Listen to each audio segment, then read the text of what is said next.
Hi, welcome to Urban Insights. I'm Jayashree Kurup. I have with me Murli V. Krishnan. He's the principal, Spire VC. Thanks, Murli, for joining us.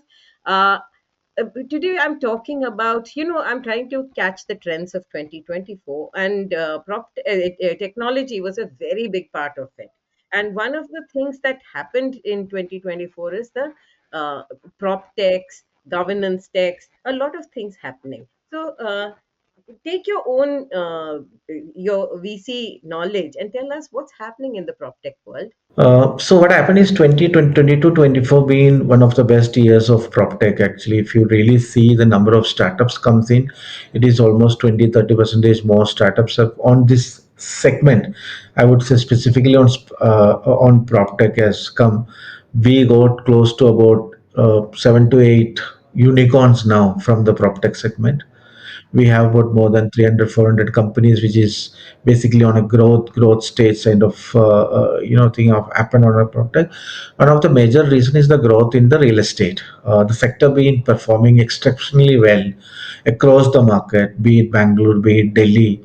The one of the best example is where you just go and see the you can just see the market cap of the real estate companies. Almost all the stocks has been doubled. So the sales been good, and now what also the developers is realizing the fact that technology can be a game changer in a lot of things. A lot of human intervention can bring down using the technology efficiency can more, because what also has to understand is over this year even the prices has gone up significantly. The input cost also has gone up, be it a material cost, labor cost, etc. So the margin is getting thinner and thinner. Earlier used to have a double digit margin. Today a builder work on a very minute margin of it, let's say 12 to 15 percentage, or for less than that a single digit profit margin sort of a thing. How we can increase is basically to bring in efficiency or bring in tech onto that. So that been a very good advantage good advantage for the prop tech segment so far.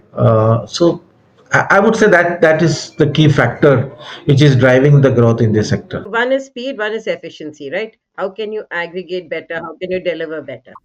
But deliver better, plus how can add the how it can add let's say a minor to minute, let's say from an energy consumption, or let's say for example there have been some of the solutions which are working unmanned material movement solutions, for example, that will cut down the cost, which is a significant, the labor cost on the site. So everything will add on to even a penny to the bottom line. That's where the developers are interested and they wanted to be on that side. Tell us something about some of the prop techs that you have nurtured and where they are today. So we've been actively looking out the transaction for the last 4 to 5 months, and then we have finalized one or two deals which is getting announced. We are doing investment, the first two investments which we are doing. Something is on the sustainability and access control sides, which we are looking out some solutions. We are looking out for an aggressive solution. As I said, the material movement is something. There have been also what we are seeing is, let's say, except forget the cities, like let's say forget the cities of, let's say, Bombay, Bangalore, or I think it's a tier 2 tier 3 cities have been lot of. So earlier it used to have a horizontal development. Now be it an Indore, a city like in Indore, or where Raipur, or a smaller cities, the vertical the from a horizontal development it is moving into a vertical development, and the flats and the consumption, because of the scarcity of land, the things has happened. Now we are finding out a lot of this tier 2, tier 3 buildings wanted to bring in CRM solutions, loyalty platforms, etc. The larger guys also. There we are looking out a couple of solutions where there is a sales CRM, be it a loyalty platform sort of a thing. We are also seeing something on a flex spaces, because flex spaces or the aggregator spaces, because that market is also we seen that is getting matured enough, or maybe a student housing. So this sharing economy being active there for years and years, but now the aggregator platforms or a live inventory supply etc have been integrated. That there also we are seeing some of a very solution, but the larger play where we still believe is green material, green construction, because there been a government mandate on the net zero goals for this builder. So a lot of plastic waste recycled into, let's say, like paving blocks or bringing down the energy and an energy management. Water being a larger for cities like Bangalore or Chennai or even Bombay, the water is becoming a one of the priced. I mean, very priced, and the usage has to be. And so there have been a lot of solutions evolving around the water solutions, energy management, a simple IoT device which we can control, monitor the energy usage as well as the safety aspect to that. So we are looking out for something or solution on that. So being across the spectrum. So for a builder, largely it is net zero is a big goal now. So sustainability going to play a big play in the entire, or at least the tier one, the listed builder. I mean the ecosystem in the next couple of years. We are actively seeing that space. And who are the promoters today? Who are the startup promoters? So most of them, so if we come from, some of them come from a real estate background, some of them, but most of them we have seen come from a tech background. They have figured out a problem. They have figured out a solution. The only thing lacking is for them is to the reach of the end customers, which is the real estate developer. So being Credai be an active partner, and Credai is a partner in our fund. What we are also taking is taking these solutions or these startups to the ecosystem to let's say there is an event happening, let's say in Delhi for example, on a credit about 100 200 builders, we're taking this startup, making them meet, understand, and most of them wanted, the builder wanted, so it is basically to match the demand and supply. The builder want a solution but he doesn't know who to approach, and the startup has got a solution who doesn't know whom to approach. So we are trying to bridge that gap using our fund or our investing companies. We're helping them, nurturing them some more. The idea is also, so this been the first phase, been actively investing and looking out for a growth startup, but we're also thinking or actively pursuing how why can't we use the credit network for an incubation platform. I mean, kind of a thing. And let's go to a large tier one, tier, I mean, tier B colleges and understand, I mean, meet them, understand, and also from the builders, understand what are the real problems they are facing, and if they can have some sort of a solutions coming out from these kids or can incubate them. So that is something which we are also keenly looking out, which take maybe at least 6 months to get it culminated. And do the developers know what their pain areas what are the pain areas that need to be addressed? So, yeah, they all of them are aware. Yeah, they understand. They, when we talk to a developer, they said this is my problem. I'm trying to fix up this solution.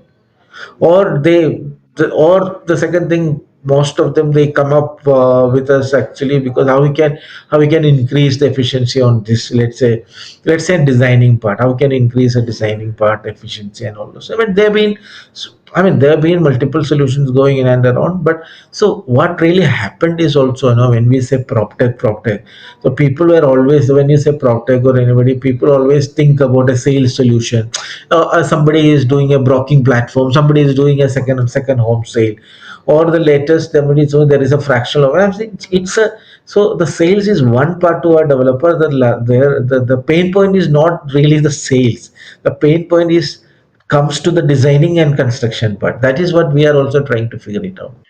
Is there a lot of pressure on speed of construction? Not really. There is a pressure on speed of construction, but there is a lot of pressure on controlling the pilferages on the construction sites, or basically to bring in a cost efficiency into the construction site, basically, which will also result in a large, I mean, in a large construction site, which will also in a large savings to the developer. So that there is a pressure, always there is a pressure on the price, because it become a very price sensitive, the market has become price sensitive, unlike Gurgaon. I mean, Gurgaon, I would say the market, nobody understand why the price, where the prices are heading, but be it Bombay or Bangalore, it is a very price sensitive market. Somebody is selling at 5,000, you cannot sell a property at a project at, let's say, 5,200, because the buyers are also sensitive on that matter. There, the only way a builder can do is bringing in efficiency and bringing in a lot of cost controls. I mean, I would say cost savings onto the side. That is where we are. Many of the solutions that you give is building management solutions, energy management solutions. That's beyond the sale, right? That is the operations of the building. That is operation. Yeah, so when I say a building, when I say there is a material movement company, for example, which we are looking out actively. Now that guy is solving out a bigger problem because it's a labor intensive business. So when I site, now what happened is now is the cements and all wheelbarrows. They have to one people, a lot of people have to move, and there is a lot of labor involved. Now you're cutting down that part and bringing in a speed into the movement, material movement onto that. Now there is also a lot of saving and monitoring solutions or monitoring startups go to the construction side, be it security, be it the construction, be it the technology bringing in. 3D, I would say 3D is still far away. It will take a lot of time to get that. For us to get into that 3D construction stage, because still we don't have, or I mean, at least I'm saying in India we don't have a solution or G+2, G+3, G+4 building to make in 3D or getting, because all the 3D solution right now for building it is a 20 percentage more cost than the actual. And as I said, it's a price sensitive market. Who will buy it? Who will pay 20 percentage extra for a faster? I mean, the buyer say, I'm ready to wait for a year. Give me 20 percentage less. It's a market actually. I mean, still we need to evolve onto that. But when the builder gets a green, say for instance, green buildings, because it is one, it is mandated, and the second is that they get lots of concessions because of green building. It get construction, it get green funding. Yeah, yeah. Tell. And but to maintain that building as green, there is a lot of other technologies that is required, right? In operations, management, and so on. Do you see a lot of startups in that area as well? So for example, we saw one somebody. I mean, not it. That is not a just a startup sort of thing. All the large company, Brookfields and Blackstone's using the solution, work on the wellness, the purify, the quality of air, and let's say quality of air in an office. I mean, it's a big. So I mean, like we show the quality of air in a washroom, for example. How the quality is, I mean, to measure and maintain those qualities, for example, on those. Well, so it is called it as a sustainability, but more of a wellness and plus sustainability sort of a thing. Now the before this, because now this all not just because of this net zero, the LEED certification, the platinum building, energy savings, the clean air, and all those things being a very active. So we seen couple of solutions on that. A larger place still on a completed building, I would say energy management and water management. That's going to be, and that's continued to be a larger play, be putting deploying the IoT solutions to save, unnecessary the powers, and also the IoT solution, and bringing in a lot of safety also angle also into it. There is a power leakage, etc. So those we are seeing a couple of startups coming up doing it on way. Some of them are doing exceptionally good. So one of the companies which you are doing, basically again it's in access control, but what happened is it will cut down your entire wiring on the access control, so it move into a wireless mesh. So you so earlier from a point to point you need to do a lot of wirings, and need to put the controls and everything, access controls, and somebody sits and control who to enter. Oh, that entire thing is getting cut off. So there is an operating platform, and then your phone or your phone, or the wallet, basically your it's an Apple wallet or a Google wallet or a NFC phones become an access control to it. So he's bringing in a lot of savings to the cost per door of a builder is coming down in that way. I mean, like, why? Because there is no need of wiring, there is no need of putting up a large infrastructure onto the complex, etc. So those kinds of things are there already. Is there anything on municipal governance? The in terms of payments, citizen relationships with the cities. Not really. No, but there have been people coming up with helping up on the, especially, but that is more of a legal side of real estate and all those things. But what still happen is the government systems, as always, is first one is very.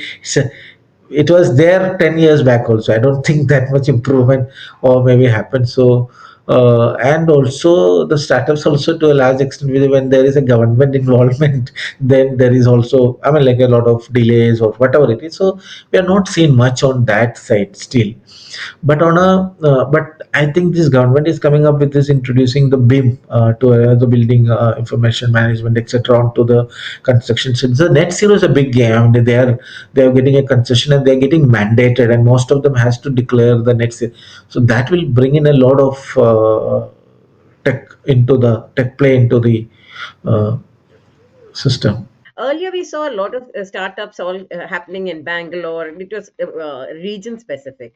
Are you seeing that still, or Still, Bangalore goes number one because of the ecosystem. Still, there is an ecosystem, and mostly more than the ecosystem, a large number of VCs also. Which I think one of the factors, a large number of VCs also based out of Bangalore, and the investors are also sophisticated investor because it's a new tech investors comes out of that region, which makes them life easier to explain or raising capital or putting up and the builders also, if you see, the Bangalore's builders been pioneers in everything, bringing in technology, bringing in an architect from outside, or maybe kind of a thing, because there been enough land available. The problem is Bombay real estate is every centimeters, or I would say every square feet is a price. I mean, like, so and there is always scarcity of land. So Bombay and traditional money used to be old money, business money.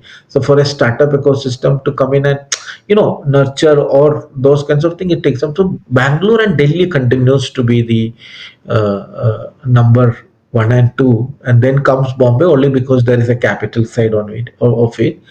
But now Bombay also, when this township concept came in, a lot of townships or a lot of societies which are larger ecosystem base comes in, there a lot of builders have started using the solutions and all. But interestingly, Hyderabad and Chennai, there are because of the tech side on Chennai and Hyderabad also, we had seen a lot of startups are coming up even at Jaipur side, but Jaipur is less. But the tier 2 3 cities also, it is becoming, but still these three cities control 80%. It's like 80-20, three cities at 80 and another, let's say, 15 cities at 20%. do you see a lot? Is there any waste processing? Waste solutions coming up? Management, so they've been waste to, so there have been a lot of, earlier they used to have a lot of waste to energy and all, but now not to waste, but waste management and all kind of a things happening. But still, it still takes some, I mean, it's there already, I mean, like, but it's developing, evolving basically on that side. So as I said, no. So as I said, there is a lot of, let's say there have been solutions which is moving, converting the plastic waste into paving blocks. For example, there have been a couple of companies which, I mean, we evaluated two or three, the paving blocks for outside the buildings and the pathways and all. It's working. I mean, it's cost wise also, the durability is extremely good. So somebody is working on a road, I mean, on an infrastructure side, the same thing on a waste kind of a thing. Now the so the recycling steel and recycling cement, basically the debris and the concrete debris converting into, I mean, you're using it to a green cement. So green cement become very active. It's a larger play, not for a startup play, but green cement. But the circular economy, we feel it get evolved, and there have been a lot of things happen because that become a large play for this net zero goal. And typically, how long do you have to handhold your startups in the PropTech sector? So most of these cases, what we are seeing, see, because we've been actively looking, or we are deploying money on startups, which is at least we have a stable revenue here, proof of concept as well. But when you say the incubation, we need to handle them to get into a concept, to a product, to a sales segment. It takes about year plus time to do mentorship, to find out mentor from the ecosystem, basically the developer side, who can understand, who can see somebody. So when you say incubation, it's an idea, there is an idea, there is a solution, there is a problem, there is a solution, and there is an idea to solve, I mean, or a solution to do it. But it has to be viable also, business, I mean, commercially viable. That is where this mentorship comes in and play a large role. where they can help into mentor. And even, I mean, most of the startup, more than mentor, the capital is a larger play. We will help to raise them some money and, to scale it up. That's the most important thing. So that doors has to be opened continuously. So that's where. And where the sector is vibrant, you think in a year's time they are able to take off? I believe strongly in this, where you are 10 years back, where fintech was there, Proptech is exactly placed. This sector going to be the one of the largest, or one of the booming sectors. Globally, it is happening. If you really see, for the best example is, there is a fund called Fifth Fall, or there is a fund called Metaprop from US. They are raising 100 to 100 million easily and getting deployed. The see the exits and all the funds. There are a lot of funds which is billion-dollar on PropTech, and successful growth also. They have seen successful growth also seen. India been, so sector was very, I mean, if you see our country, real estate, it's poised, I mean, like, it is positioned to be a 3 trillion business in 2030, 2037. I would say 2040, for example, a 3 trillion. It's not a small, it's a very large sector. And I remember Nirupa say, I mean, the brigade on a podcast saying, the good part is that till date the developer is only spending 1% of the top line on technology. That include your systems, app, everything. So still you have that leeway to spend some more money on technology and bringing in this technology. So there is a market. There is a money there in the market. Now, how smartly you can tap it, that's where all these people, I mean, everyone will become successful. But it's a fact. I've been from a real estate background. I've seen, when you say technology, you put the HR systems, all the prices, and say this is a technology which is 0.5, 0.7% or maximum 1% on your top line. What is that? I mean, nothing. I mean, you see, compared to other industry, it's nothing. Thank you so much, Murli. Thank you for joining me. Found this video useful? Please subscribe to this channel for more such videos. Do like and share with as many people as you can.